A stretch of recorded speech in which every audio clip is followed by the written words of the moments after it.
देखिए नेक्स्ट आगे पढ़ते हैं एप्लीकेशंस ऑफ हाइपर कॉन्जुगेशन, और जिसमें पहला एप्लीकेशन है to explain the stability of alkenes. Alkenes की स्टेबिलिटी को एक्सप्लेन करने के लिए हम हाइपर कॉन्जुगेशन की हेल्प लेते हैं।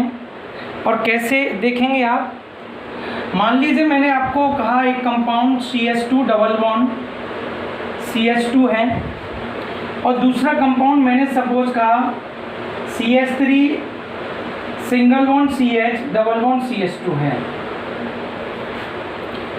अब अगर देखें तो इस वाले में ये जो CH बॉन्ड है वो डबल के साथ कॉन्जुगेट नहीं है, क्योंकि अगर आप देखें तो CH बॉन्ड पर ही डायरेक्ट डबल प्रेजेंट है।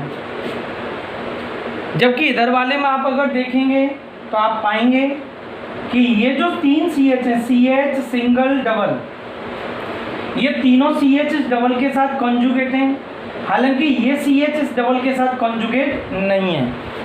तो आप बोल सकते हैं यहाँ पर 3 यहाँ अल्फा CH कहलाएंगे। ये अल्फा इसलिए क्योंकि इस फंक्शनल ग्रुप के इस मल्टीपल बॉन्ड के बगल वाले कार्बन को अल्फा कहते हैं, और उस पर जो हाइड्रोजन है वो अल्फा हाइड्रोजन कहलाएंगे।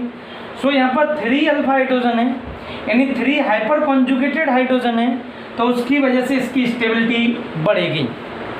मतलब हाइपर कॉन्जुगेशन लाइकेज रेजोनेंस होता था, नो बॉन्ड रेजोनेंस, और मैंने बताया था कि रेजोनेंस के आने पर स्टेबिलिटी बढ़ती है।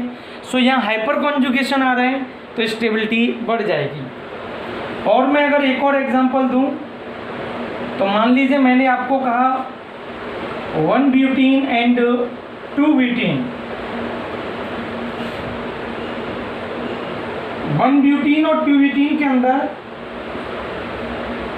आप यहाँ से ऑब्जर्व करेंगे कि इस वाले डबल बॉन्ड के रिस्पेक्ट में यहाँ पर ये 2 अल्फा CH बॉन्ड हैं, यानी ये हाइपर कॉन्जुगेटेड होंगे CH सिंगल डबल, जबकि यहाँ पर इस डबल बॉन्ड के रिस्पेक्ट में ये भी अल्फा है और ये भी अल्फा है।